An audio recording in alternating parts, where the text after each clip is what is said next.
স্বামী নীলাচলের পথে এসো হে আজ।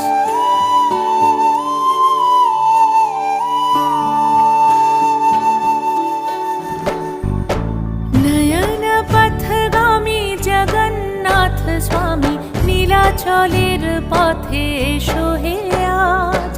এসো হে ধরাধামে জগৎ গুরু নামে পরো হে মহাপ্রভু রাজার সাজ।